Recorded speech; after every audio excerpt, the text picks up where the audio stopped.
जय माता दी। भक्तों, आज हम आपको माँ दुर्गा के दूसरे दिव्य स्वरूप माँ ब्रह्मचारिणी की कथा सुनाने जा रहे हैं। नवरात्रि के दूसरे दिन माँ ब्रह्मचारिणी की उपासना की जाती है। उनका नाम ही बताता है कि वे ब्रह्मा यानी तपस्या और संयम की अधिष्ठात्री देवी हैं। माँ का यह स्वरूप साधना, धैर्य और अटूट विश्वास का प्रतीक है। कहते हैं कि जो भक्त श्रद्धा से माँ ब्रह्मचारिणी की कथा पूरी सुनता है, उसके जीवन से भय और चिंता समाप्त हो जाते हैं। उसके भीतर आत्मबल का प्रकाश जगता है और माँ की कृपा से उसका मार्ग स्वयं सरल हो जाता है। भक्तों, कथा की शुरुआत वहीं से होती है जहाँ शक्ति ने सती के रूप में अपने प्राण त्याग दिए थे। जब राजा दक्ष के यज्ञ में भगवान शिव का अपमान हुआ और सती ने अग्नि में प्रवेश कर अपने प्राणों का अर्पण कर दिया, तब भगवान शिव का हृदय वेदना और क्रोध से भर उठा। उन्होंने अपने जटाओं से वीरभद्र और भद्रकाली को उत्पन्न किया और यज्ञ का विध्वंस करवा दिया। उसके बाद वे गहन समाधि में चले गए और सारा जगत स्तब्ध रह गया।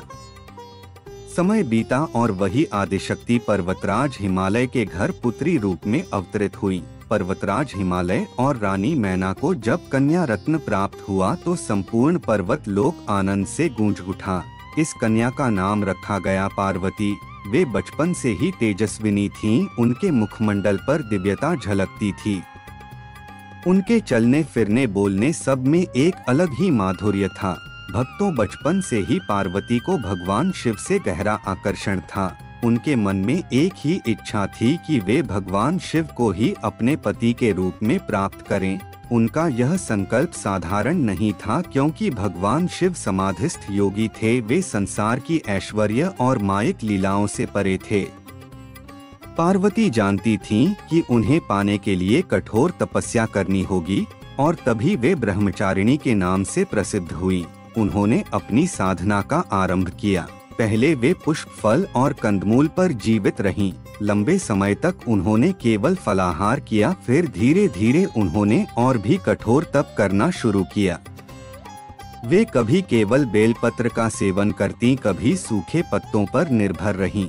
फिर उन्होंने अन्न जल सब कुछ त्याग दिया, केवल वायु पर जीवित रहीं।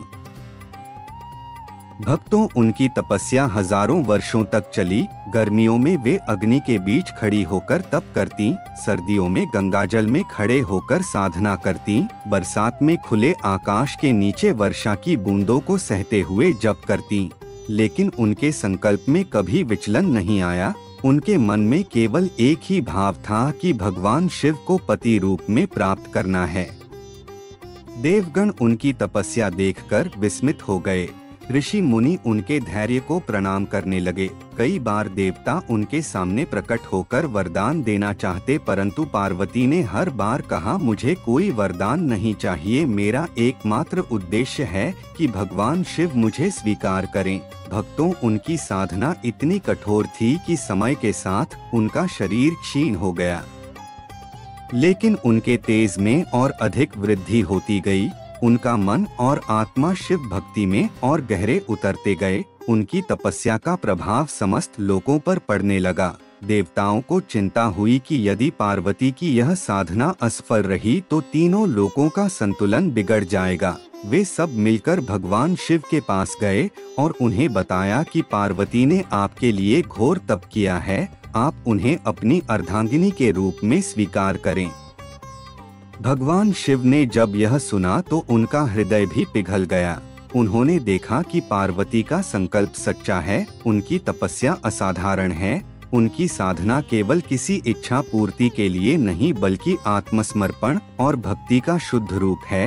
अंततः भगवान शिव ने पार्वती को स्वीकार करने का निश्चय किया और समय आने पर उनका विवाह भव्य रूप से संपन्न हुआ।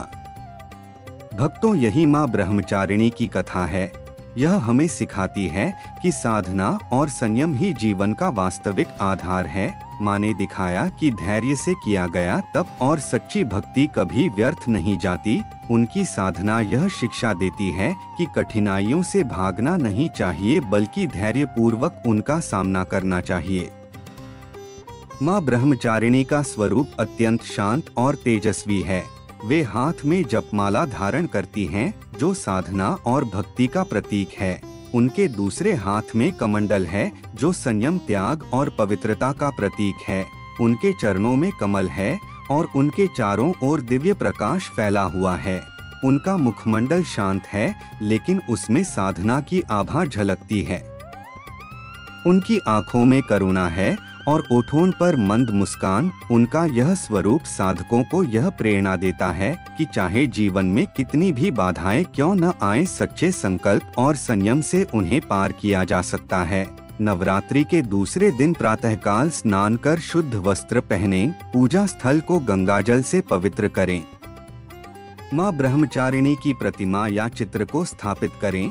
माँ को श्वेत पुष्प, धूप, दीप और चंदन अर्पित करें। माँ को शक्कर अर्पित करना विशेष फलदायी माना जाता है। माँ के समक्ष बैठकर ध्यान लगाएं और श्रद्धा से मंत्र का जप करें। ओम देवी ब्रह्मचारिणे नमः, ओम देवी ब्रह्मचारिणे नमः। यह मंत्र साधक के भीतर आत्मबल जागृत करता है, धैर्य, संयम और साधना की शक्ति प्रदान करता है। माँ ब्रह्मचारिणी की उपासना से साधक का मन स्थिर होता है, उसके भीतर आत्मबल और संयम प्रकट होता है, भक्ति और वैराग्य की भावना जागृत होती है, साधना में आने वाली बाधाएं दूर होती हैं और जीवन का मार्ग स्वयं प्रशस्त करती हैं। माँ ब्रह्मचारिणी का संबंध स्वाधिष्ठान चक्र से माना जाता है। जब यह चक्र संतुलित होता है तो साधक के भीतर ऊर्जा और आत्मविश्वास का उदय होता है। उसके जीवन में स्थिरता आती है और वह हर कठिनाई का सामना सहजता से कर पाता है। भक्तों कहते हैं कि माँ ब्रह्मचारिणी की कथा श्रद्धा से पूरी सुनने वाला भक्त अपने जीवन के भय और कठिनाइयों से मुक्त हो जाता है। उसका मार्ग सरल हो जाता है और माँ की कृपा उसके साथ रहती है। आज आपने भी यह कथा सुनी है, इसलिए विश्वास रखिए कि माँ की कृपा अब आपके जीवन में उतरने वाली है। आपके दुख धीरे धीरे समाप्त होंगे और आपके घर परिवार में सुख, शांति और समृद्धि आएगी।